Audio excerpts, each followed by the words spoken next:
Senator Wyden.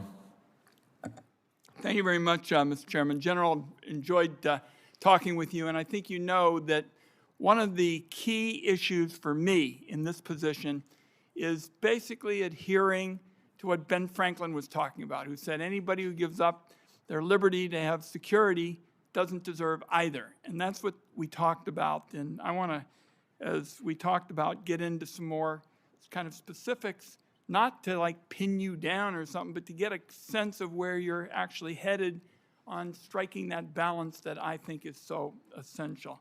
So the administration, a number of months ago, secretly decided that its agents can break into homes without a judicial warrant. Basically, they said the Fourth Amendment doesn't matter anymore.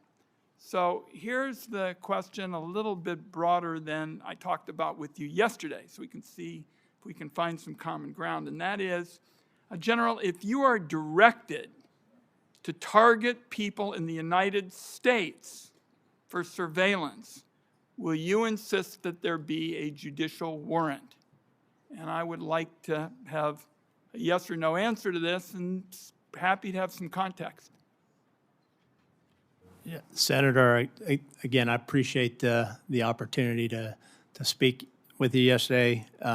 Certainly, this question speaks to the mission of NSA and the authorities that it's been given. What I can tell you, Senator, is that if confirmed, I will absolutely commit to executing the foreign intelligence mission of the NSA in accordance with the authorities that it's been given and within all applicable laws. That, respectfully, though, doesn't get close to what I'm talking about. I mean, that is about as vague as anything I've heard on the subject, and it seems to me that unfamiliarity with basic constitutional rights is not something that can be accepted in this position. It's so crucial, and I continue to believe that what I described to you is not mutually exclusive. I think smart policies give you security and liberty. Not so smart policies give you less of both.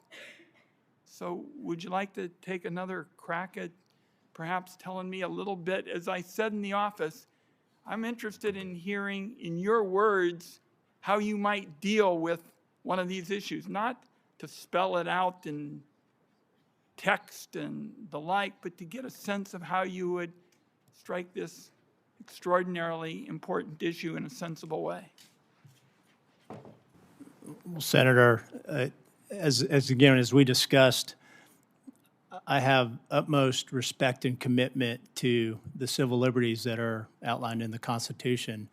I've sworn an oath several times throughout my career to uphold that. Let's move on so we can get some more questions. Do you believe that U.S. person searches of Section 702 collection should require a warrant except in emergencies, which has been largely the position of those who would like to find some common ground as we go forward? We would say, look, if somebody says this is a four-alarm crisis for the country, they can get the information they need and come back and settle up later, which strikes me again as a constructive step. So what are your thoughts with respect to saying that you should have a warrant except in emergencies?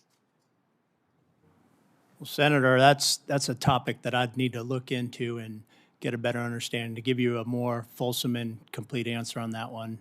Again, what I would highlight, though, is supreme confidence that the men and women of the NSA are committed to protecting civil liberties and privacy of American citizens. Let me go a little bit further on the Greenland issue than you've gone today. Donald Trump's threat to invade Greenland is just one of many ways, in my view, we would damage NATO.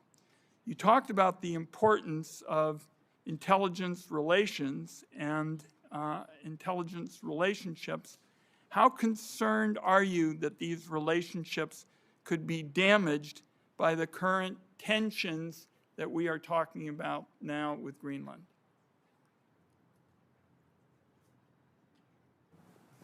Senator, the alliances and partnerships that we rely on to execute our missions are absolutely critical. Okay. Thank you, Mr. Chairman.